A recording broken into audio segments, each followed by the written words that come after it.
Hey guys, we're here with the classic pop group Pugwash. Because there will be a lot of editing. And this is 1905 Main Street.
With love, their beauty is down. Why they still come last is an answer not to be found. So I implore you to take me away, to take me away, to take me away.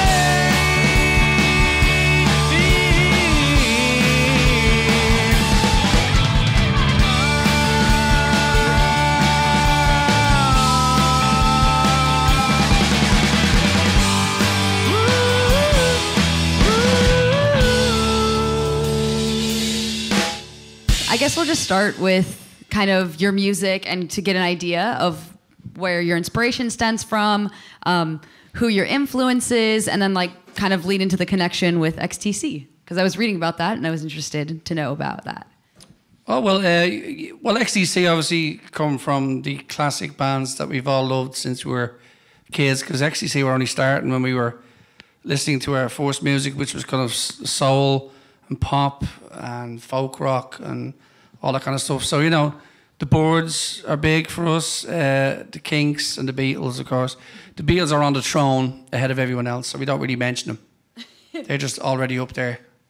Oh, just look at them. And then ELO for me, a big ELO fan, Electric Light Orchestra. Joey's our big soul man, and Tosh in a way, and Sean. A lot of black music from the 50s and 60s. Bobby Bland fans, and then into ska, the Specials and all that kind of stuff. So we went across the whole board of musical tastes, and in a way, when the 80s was going haywire and everything was going drums was, XTC released an album called Skylarking, and it just sounded like the kind of music we loved. So that made me a big fan of XTC, and then eventually I got to work with Andy Partridge and write with him and make love to him, basically. Edit. I left a gap after that for edit. Just keep asking. No, it's not true. But yes, we. I got to work with Andy B on his label. We all released an album on his label with a compilation called Giddy. But yeah, so we're big XTC fans, but classic pop all the way. All right. And it's kind of a blend, right, of all those different influences coming together. Yeah, we're a blend of all them things, but we have a definite sound ourselves. So it's kind of, that's the good thing. People know it's us when they hear us. To be honest with you, releasing the first album in America is the big thing. We've already had incredible couple of weeks, East Coast and now West Coast.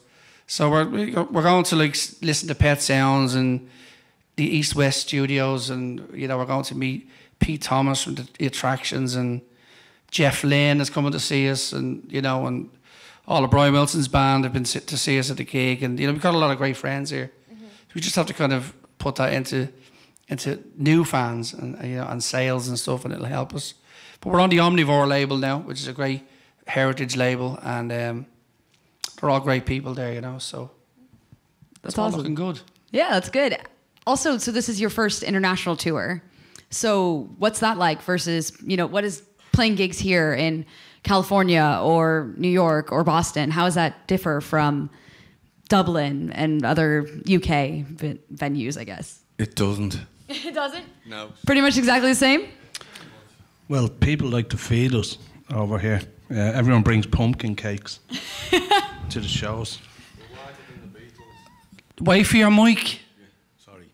We're wider than the Beatles. And less hair. But yes, people are very kind to bringing us presents and CDs and all that kind of stuff, because they think we have money, and we don't. So we'll help anyone, but yeah, we've done this on a shoestring. Really, it's been a bit of a last minute thing, but we had to come over because our biggest fan base is America. They've been very loyal to us over the years.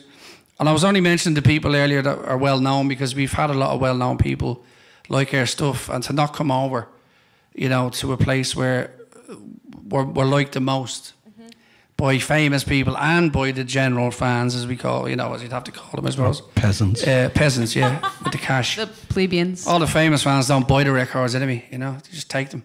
But no, so it was a no-brainer really, especially when the album was planned for September. The reason why it was going to be put back because we had a bit of licensing trouble, but it was cleared, and we made the September 23rd release date. So it's available now on iTunes and in the shops. Congratulations! That's Hardware very exciting. Shops. Very, very exciting. Yes, it's called A Rose in the Garden of Weeds, a preamble to the history of us, Pugwash. So, it's got good. It's got most of the songs we're going to play tonight, or we have played, edit, or tomorrow. When does it go now? Yes, it has most of the songs on it we played last Tuesday, and so it's a pop record of all kinds. A lot of sonic differences. A lot of songs from the first album, which was made in a toilet in Dublin, which it was. There was a lot of acoustics recorded in a toilet, in a venue. It was good. It was good sound, in the funnel. It's a restroom over here. Yes, I figured that. A Jack's, as we call it. But and it was around the time Jason Faulkner came over to do a gig with us, and he's been a great fan. And he played in a lot of Pugwash stuff over the years, so he's playing with Beck now at the moment, Jason. So we've a lot of great friends here. So we're happy to be in LA.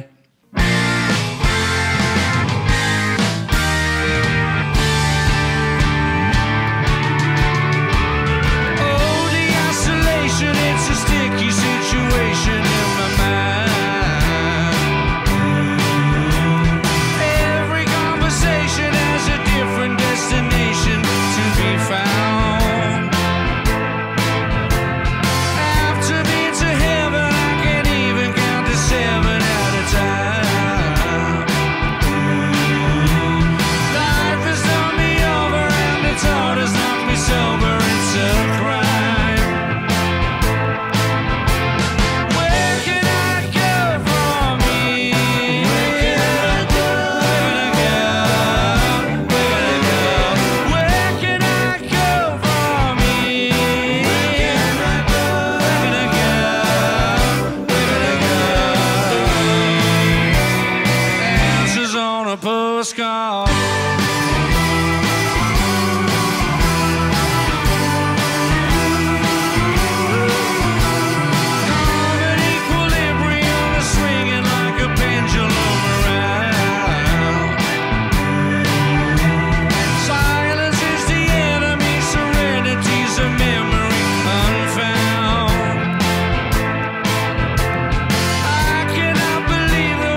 welcome. We're so glad to have you here at Huntington Beach High School. And also, it's funny that you mentioned the recording in the bathroom, because I know tons of people that'll go and like sing in the bathroom stalls over in the high school when they're trying to get a good acoustics and figure out what they really sound like. Yeah, well, there's a reason people sing in the shower. You know, you sound good. It always sounds good in the shower. Yeah, you know, so honestly, that's what we're about anyway. We're about getting a lot of stuff now. Tosh gets the sounds in his own little studio at home, and we don't even change them when we go to the studio to record. We fly them in, as they say. We just bring the demos and put in a lot of the stuff, you know. Funny, XTC used to record better demos than albums, I thought. You know, so you'd spend £250,000 on an album that you probably didn't have to spend that money on. So we've had to look at it that way, where if we get the sound we like, it stays in, you know. So stays. I have to watch me words. And so we're a bit of a, you know, we make records like the old days, I suppose, but it's modern music, you know. They're new songs, and you know, we're proud of them. Do you want to explain a little bit about like the approach you guys take to songwriting?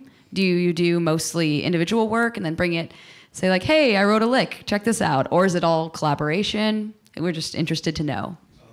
Yeah, it's all me. So what can I say? It is. But, you know, we've written a song together, me and Tosh, for the new album. It's going to sell millions. It's going to sell millions. You know, I'm not adverse to it. It's just that I've always done it myself. And then I have written with other people. But, you know, the lads have their own talents. You know, Tosh and Joey here, we're in a great band in Ireland. Still in them, actually, now and again, called Savile. And great records. They're online. 3 great records they made. And Sean has played with many people over the years and has written brilliant songs. Wrote a great Christmas song, actually, which did pretty well back in Ireland. But, you know, so they all have their own thing. But this is my thing, and I think, you know, I think they're happy with that. Well, to a point. Are you happy with it? Yeah. It's a nightmare to work with. That's a joke. I hate music, really. For about 11 months of the year, I just, you know, I don't play guitar. I don't, you know, bleh. So then for 1 month, I just kind of would all vomit out, like sick. 20 songs in a month, and that's how I work. So that's how I did the new album. That's how I do all the albums. And it's all between like 3 o'clock in the morning and 6. So that's the way I work. And then I've written a couple of albums with another person called Neil Hannon. He was a bit of a star back in Europe. And it was a different process, but it was fun as well. I wrote normally with Neil, you know, we wrote during the day, and you know, we had a specific time to write. So I have done both, but basically for Pugwash, it's depressing, 3 o'clock in the morning, horrific, rainy Dublin, me on the chair going, I don't want to do this. And then it all comes out. So all at 3 in the morning? Yeah, you know, you got to suffer for your art. So it's all happening within a month or so. Yes. At the wee hours of the morning. Yes. That's awesome to hear, considering it sounds so good. Oh, well, thank you. I mean, well, everything is, you know, everyone is different. You know, I listened to Neil Finn saying that, you know, he writes a similar way, well, to what I do. He didn't copy me. I didn't copy him either. But, and also Billy Joel, I remember seeing an interview with him saying he hates writing songs. It just, you know, he sweats blood writing them. So, you know, it can be a tough thing. It's not like walking up and down a mountain all day. But, you know, it's tough enough if you do it for a living. Yeah. You know? It's the second toughest thing after brain surgery. Second. Yeah, it goes brain surgery, A minor. That's what it goes. But, you know, it's just what I do. I can't do anything else, you know. I'm not a plumber, a painter and decorator, Alan. And, you know, just that's what I do. You know, that's what we do, so. You do it well.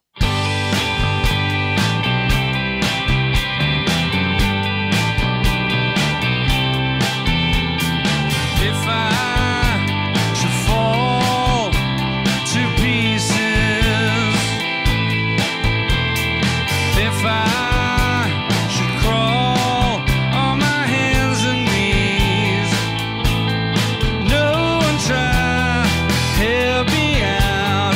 I'm the only one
So how did you really make it? Like, what was kind of like your turning point in your career? Did you have one of those, or like a gig where it just clicked, or a moment where you realized like, this is it?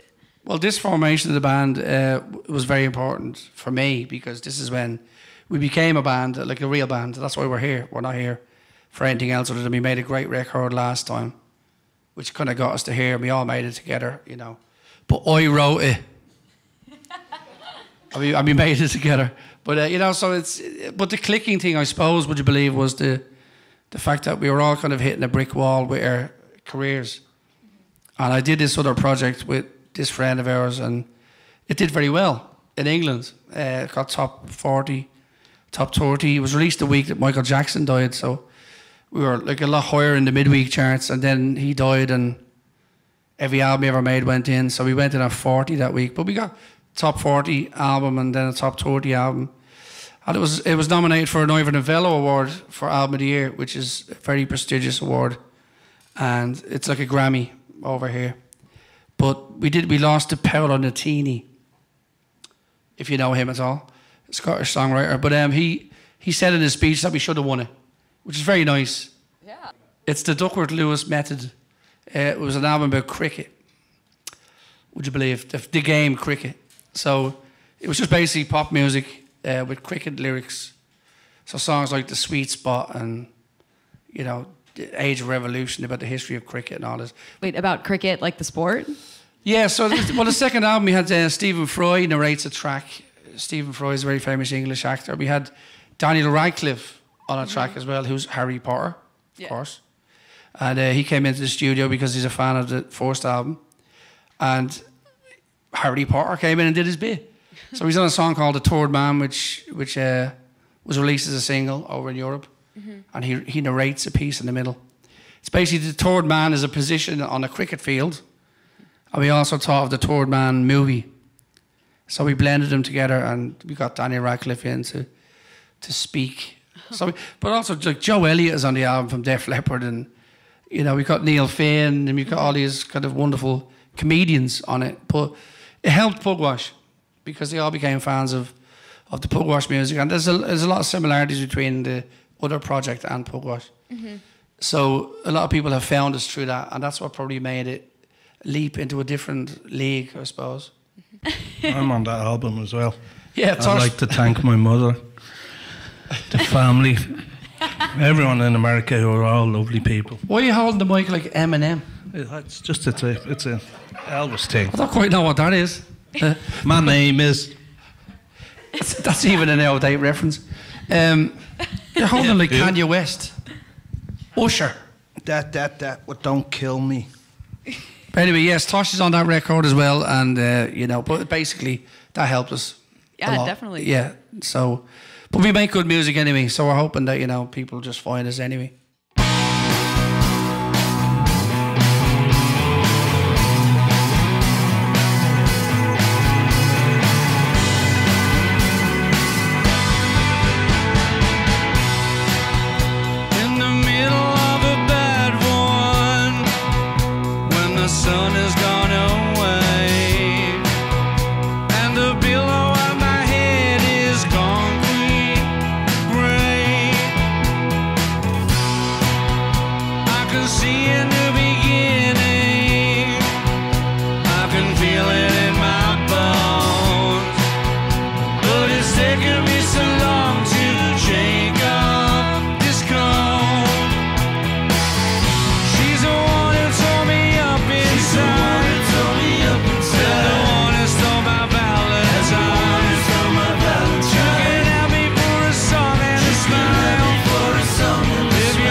of blackened hue, and my soul was taken from me slowly by you.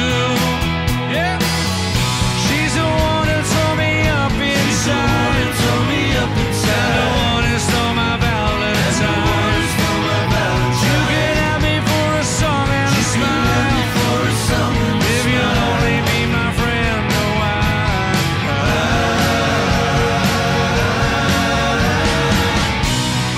Be my friend a while. Be my friend a while. Be my friend a while. Be my friend a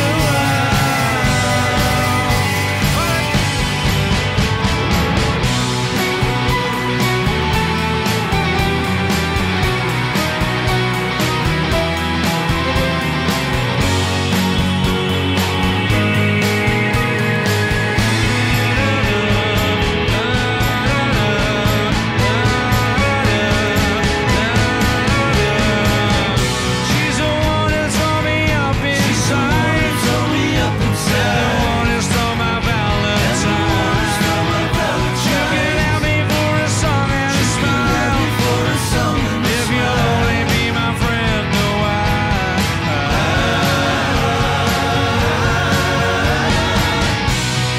Be my friend a while. Be my friend a while. Be my friend a while. Be my friend a while. Be my friend a while. Be my friend a while. Be my friend a while. Be my friend a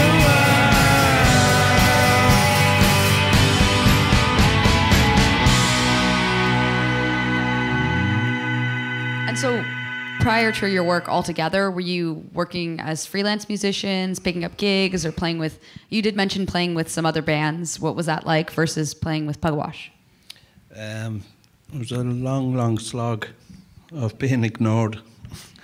No, critical darlings, but made great records and they didn't make any money. It's always this. It seems like it's always the struggle of musicians. It is. That's one of the Tom Jones mic moment there. The lead came up. Are you lonesome tonight? That's Who was it? Sean Speaks. anyway. I'll get on with the interview. That's why why bother? The lads are quiet until they get into the car, and then all the farting starts. It's not that, an awful lot of swearing. Yeah, they're afraid to speak inarticulate. because there will be a lot of editing. But Thomas, as I said, had this band with Joey here, who were really well. To be honest with you, they were as close to being famous as any of us really have been. They had a lot of deals on the table, as they used to say in the old days. But for some weird and stupid reason, they didn't pick one. Our managers kept blowing up. It was like, there's a film called Spinal Tap, which was made a long time before you were born. Oh, I know it. Do you know it? This one goes to 11. Well, yeah. Well, all the cliches was completely like that, except instead of exploding drummers, it was exploding managers. It was a litany of failure.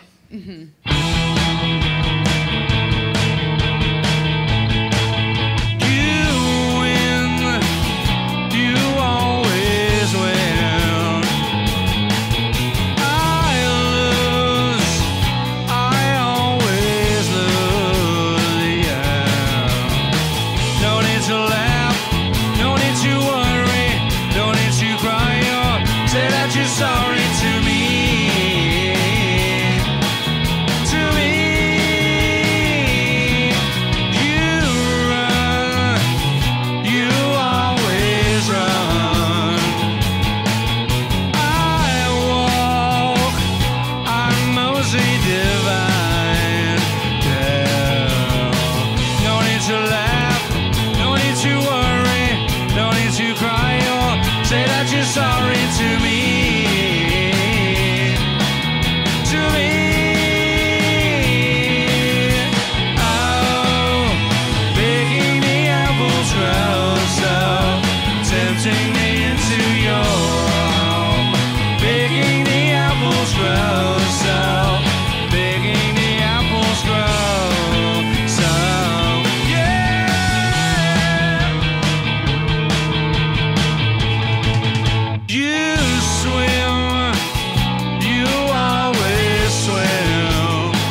Do you have any stories about being on the road or playing music on the road internationally?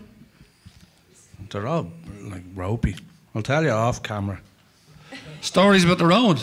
Yeah. Well, you know, it's a tough. It is a tough game because you do a lot of driving. Our driver does a lot of driving, but you know, there's a lot of sitting, a lot of bad food. There's a lot of no sleep and a lot of time wasting. You have to wait around. You get to a gig at 6 o'clock in the evening. You're playing at 11. That kind of thing, So it can get to you a bit. A lot of bands do drugs and drink, but we're all pretty just tea now, really. Cake. Lots tea and cake. So ding dings. We've been there, but it's a young man's and young woman's game. All that silliness, we wouldn't advise it. Absolutely not. But so there's a lot of time wasting on the road. But ultimately, when you get up and play, that's the fun. And it's not a cliche. It is. It's great when you have a good gig. We played a storming gig at the Mint the other night, and it was a great turnout, and it was a great gig, and we had a ball. So even all the travelling up to that point was well worth it. So yeah, it's not an easy life, but we love it. There's a lot worse things out there. Did you always dream of playing music when you were younger? Were you like those 12-year-old kids that go to the music store and sit there and play guitar all day? Yeah, well, I loved music, but very personally, I didn't go to guitar shops and all that. They used to frighten me. Just all people in there playing guitar all day and hitting drums, and that wasn't for me. I was a stay-at-home Andy Partridge kind of guy in my shed writing music. But that was to save yourself, was it? Yeah, well, there was a shop in Dublin called Walton's, and they used to let kids go in and play guitar all day, every day. You could play truant from school and go in and just play guitars, and that's pretty much where I learned how to play guitar. Until I could afford one. So they were brilliant. So shout out to Walton's. Yeah, Walton's was a good shop back in the day.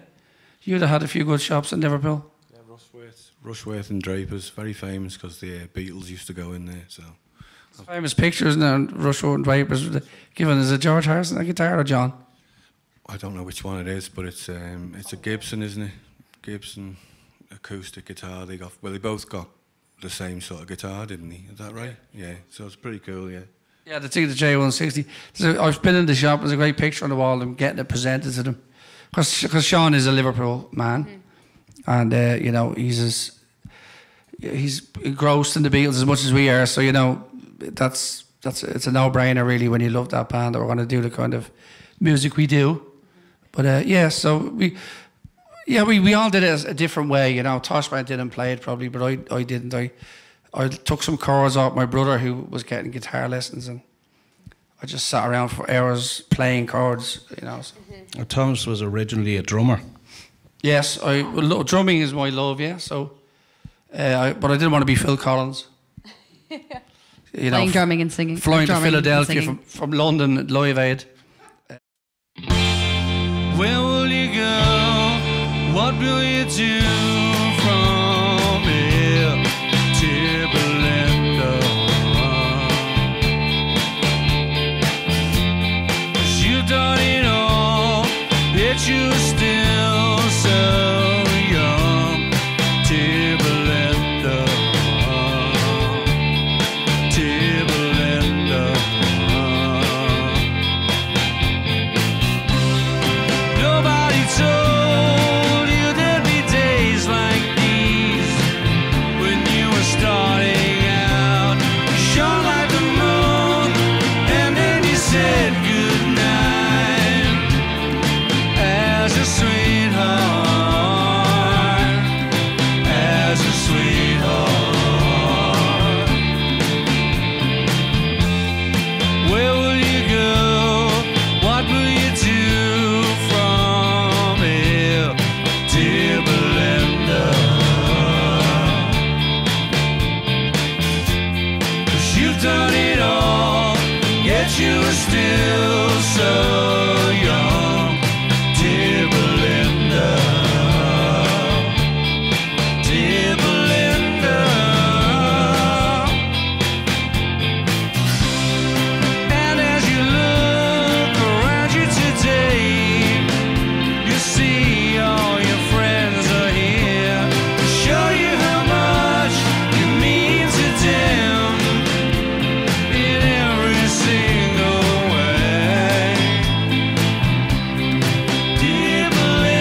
you were still so young, dear Belinda,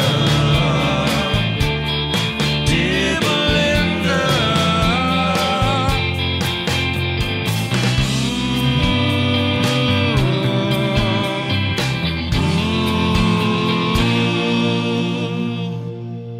You know, so I just thought I wanted to write songs because I became obviously a big Jeff Lynne fan, and wanted to sound like him, and Jeff Lynne from ELO and the Travelling Wilburys, and I also wanted to be Jeff Lynne. So I started to write songs, and now it's going to come to the stage where he loves Pugwash. So it's it's a dream come true. Yeah, it's a big honor. Your childhood idol becomes a fan of your own music. That's incredible. And also Jerry Dammers from the Specials, who wrote Ghost Town, all these wonderful Free Nelson Mandela, all those kind of songs. He's a fan of ours as well. And you know that he's Joey's. Joey is his idol, or you know, Jerry is Joey's idol, or Joey is Jerry's idol. Which way does that work out, Tash? All kinds of ways. Yeah. And then there's Brian Wilson from the Beach Boys. He loved that song, It's Nice to Be Nice, which we're going to play in a short while. Or we may have played it You'll hear already. Oh, we've played already. Well, yeah, I came home one night to You already heard to an email to say, would I like to meet Brian? And that's the kind of email that'll make you go to the toilet without getting to the toilet. So it did, and I got an email from David Leaf, who was Brian's personal assistant guy, and just said Brian would like to meet you because he loved It's Nice to Be Nice. So I did meet him in Dublin, and he just saw me and said, you know, you're the Nice to Be Nice guy. And I said, yes, I am. And he goes, great song. That was it. I hugged him, and he got a picture taken, and it was one of the greatest moments of my life. So, I mean, that and Yeah. combined with the feeling of being on stage and performing here and performing abroad, I feel Yeah. like that makes it all worth it, right? well, yeah, we were going by Hawthorne as well on the way in. So, you know, we're huge Beach Boys fans. You know, it's Shay J's, Dennis's old place. We used to drink. Sadly, you know, he drank himself into the sea, really, but. You know, amazing place, LA, you know, for history, and so we're delighted to be here. But all the famous people aside, like we've met so many people over in America and made friends for life, like they've just been brilliant. And the thing is, you're also nice. Coming from Ireland, it's like a kind of a cynical thing. In your head, you're thinking, what's the angle? And there is no angle. You're just lovely people. It's Give true. yourselves a round of applause. Here, I wish you were here.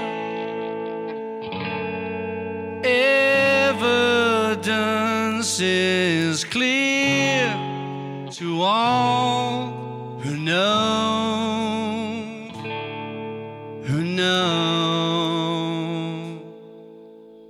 Near, I wish you were near. Stop me finding fear in all I see and hear.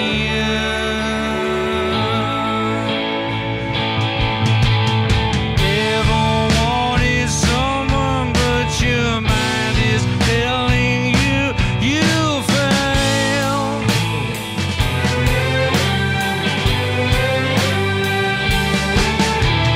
Ever needed loving, but you come up short again.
here.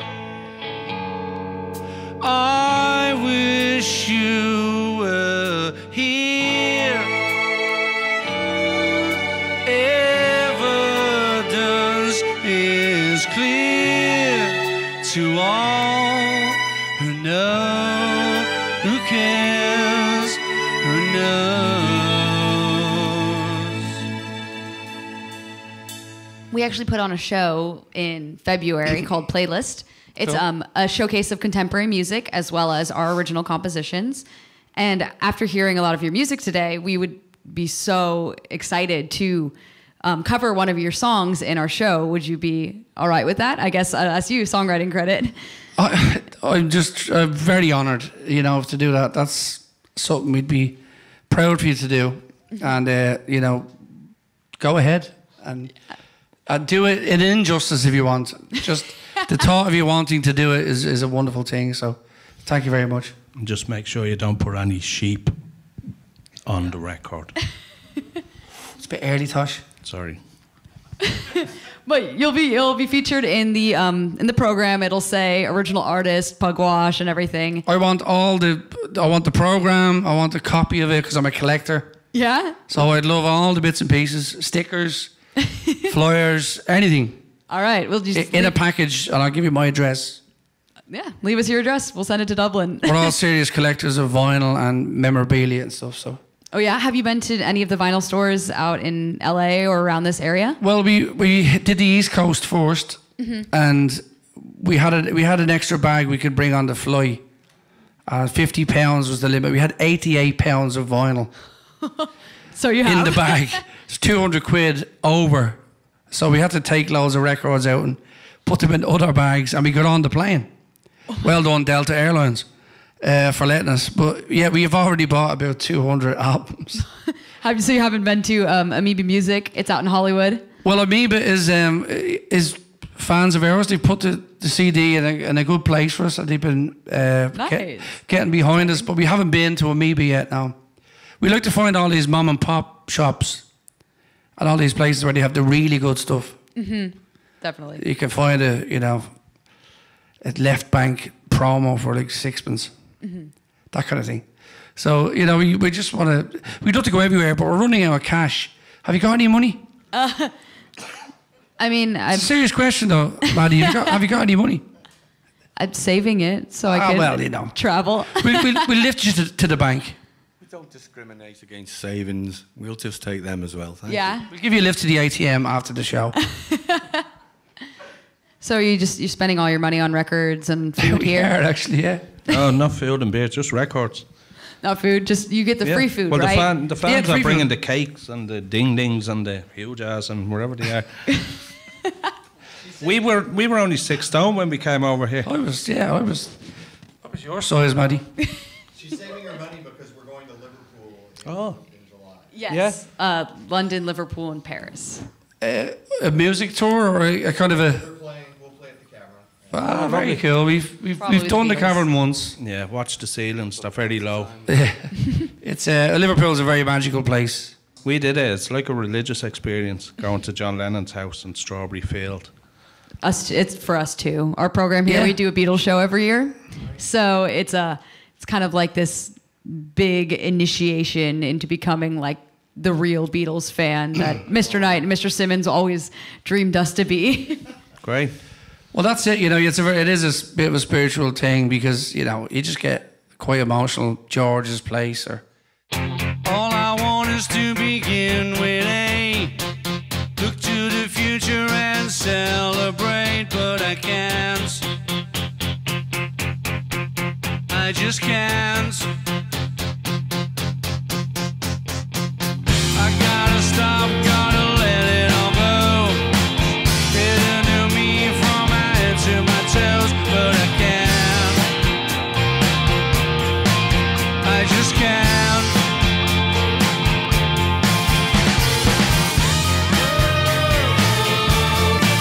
Everywhere I look, there you are, there you are.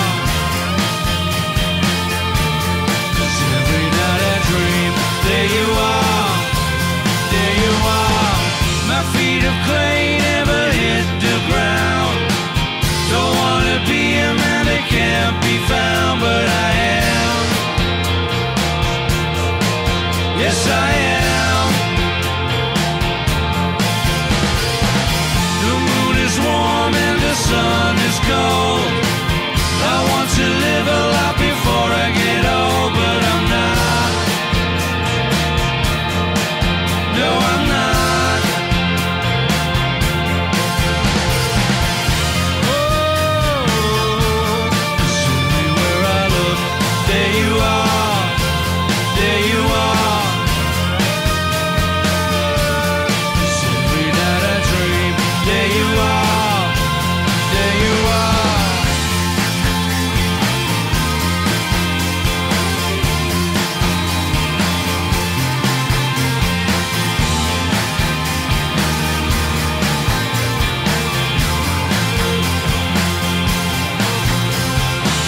I wanna stop all this vitriol.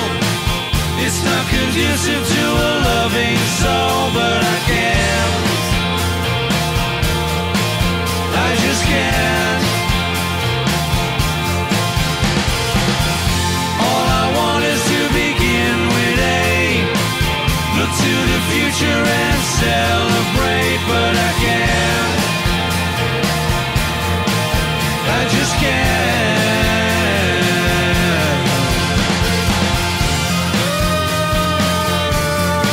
Everywhere I look, there you are, there you are. Every night I dream, there you are, there you are. Everywhere I look, there you are, there you are. Every night I dream, there you are, there you are. La la la la la la la. La la la la la la la la la.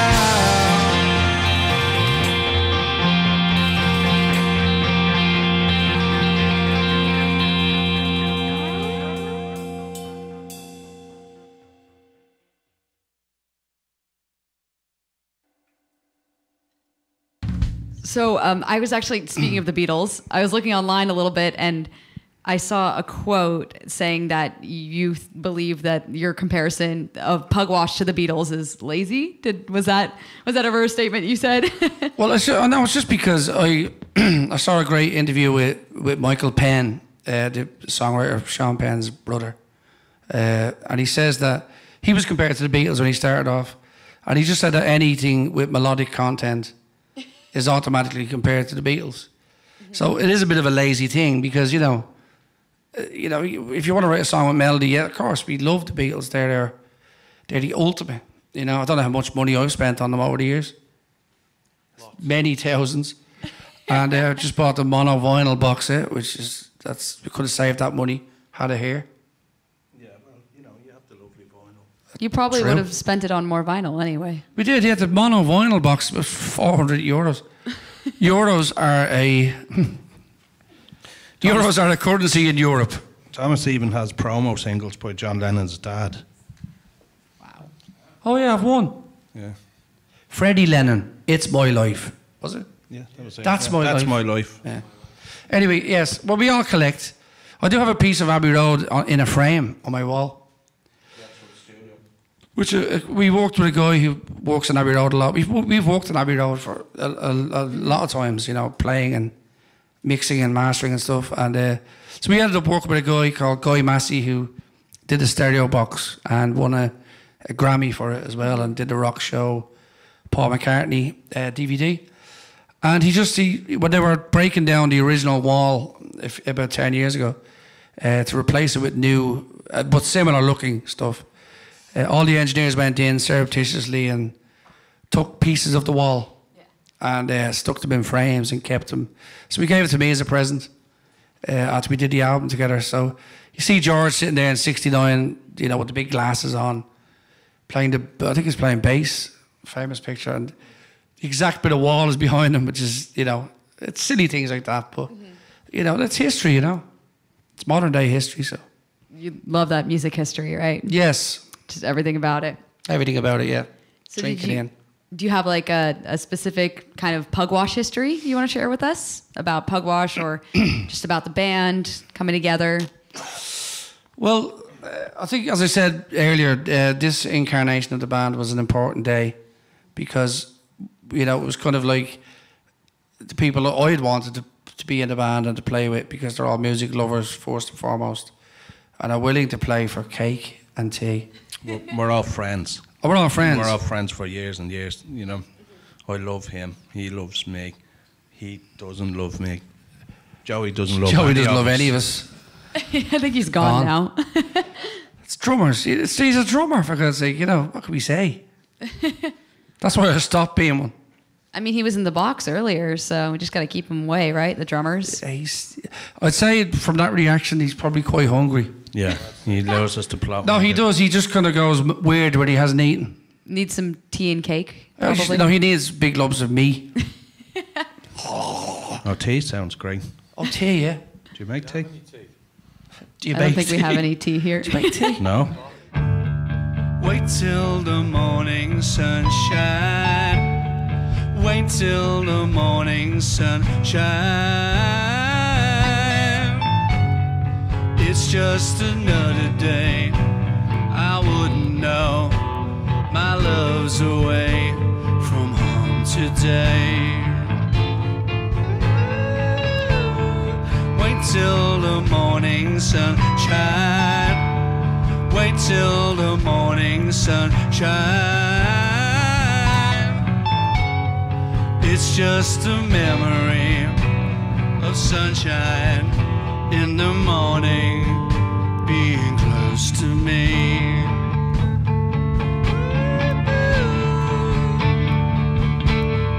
And it was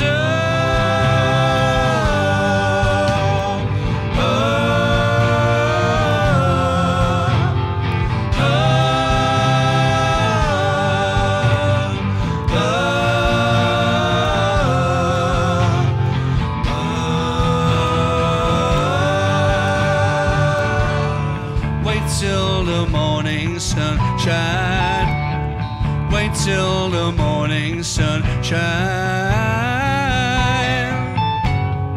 It's just a memory of sunshine in the morning being close to me. Wait till the morning sunshine. Wait till the morning sunshine. We're going to a party. Going to a party. At Cairn Jail. Now later on, there's the guy who the dude out of Big Lebowski was based on. He's complete. He is the dude. He's really the dude. He was at the. Have you ever met him? Night. Have you met the actual dude? He came up to me the other night and said, "Do you know who I am?" I went, "No." He goes, "I'm the dude." I went, "Okay," because I know the Big Lebowski, but I don't know it that well. I've seen it, but I didn't cop on. And then he went, "Jeff Bridges, the Big Lebowski," and I went, "Oh yeah, that's cool." And he was there with a good friend of ours, and he is the dude. But he's a filmmaker, and you know he lives on Venice Beach, and he's doing all the usual. But Are there any like Smokers. big or big cultural shocks coming to America that you like just didn't anticipate? I mean, besides seeing a skunk, that's kind of exciting. Well, and the coyotes were over on this side of the country. It's like I think I'm the only person who smokes cigarettes. Very few around Really, here. I haven't met anybody else that smokes. You make me sick, the lot of you. well, the biggest culture shock, really, is the serious amounts of food stops. Yeah. They're everywhere, like billboards of burgers.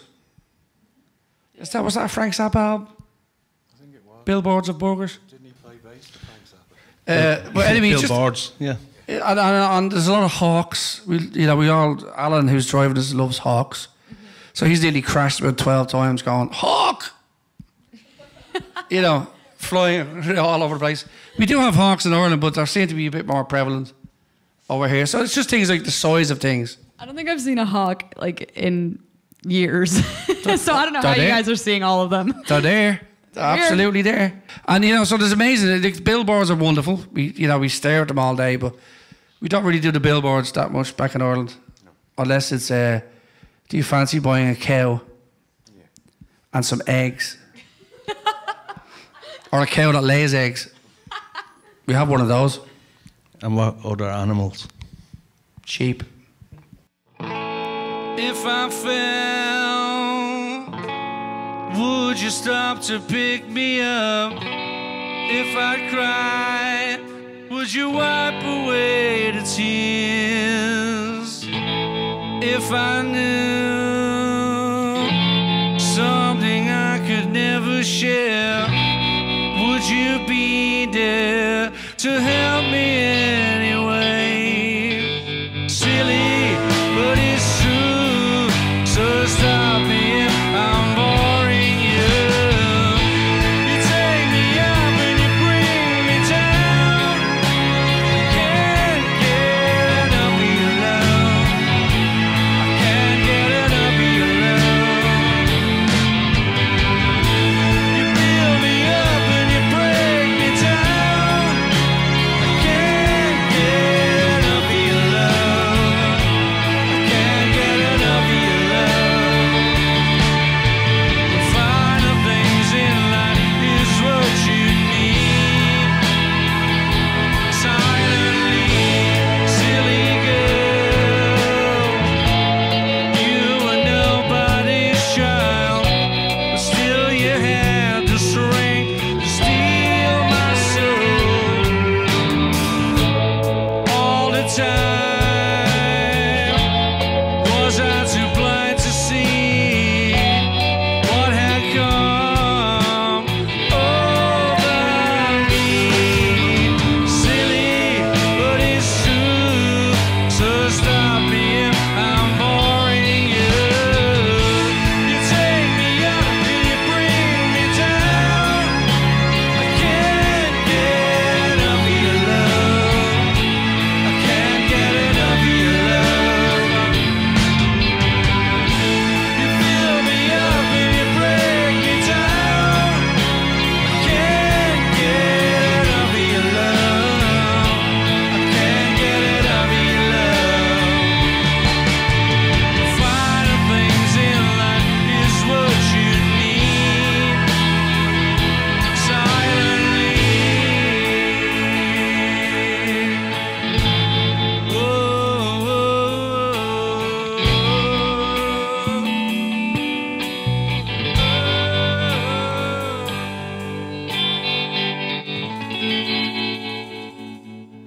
Thanks so much to Pugwash for coming out and playing for us today, and we're going to hear one more song for them.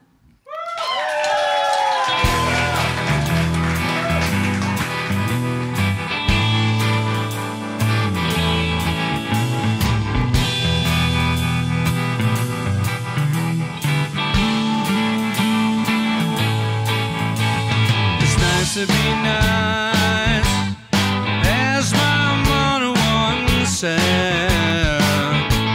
It's good to be good, and it's fun to be fun. It's nice to be nice, as no other would say. It's good to be good, and it's fun to be fun. It's nice to be nice. Ooh. It's nice to be nice. Ooh.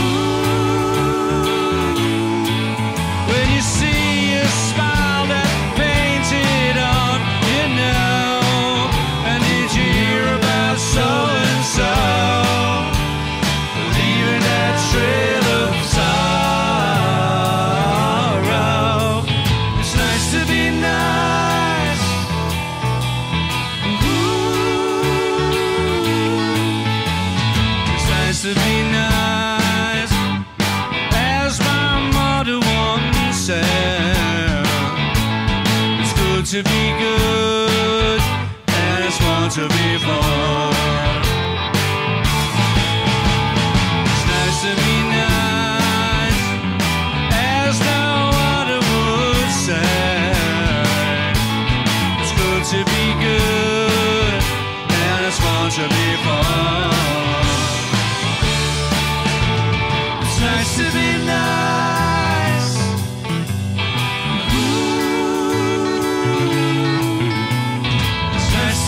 nice, to be nice, to be when you see a smiling painted on, you know. And did you hear about so and so leaving that trail of sorrow?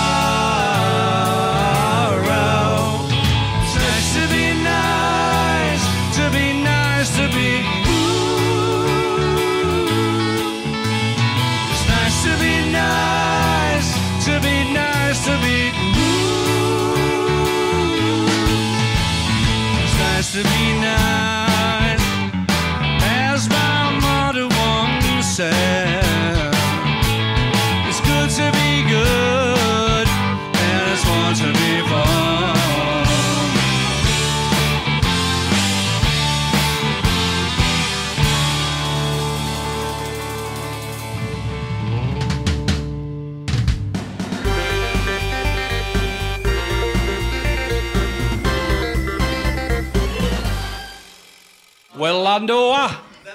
Well, I know I'm gonna be the man who walks along with you.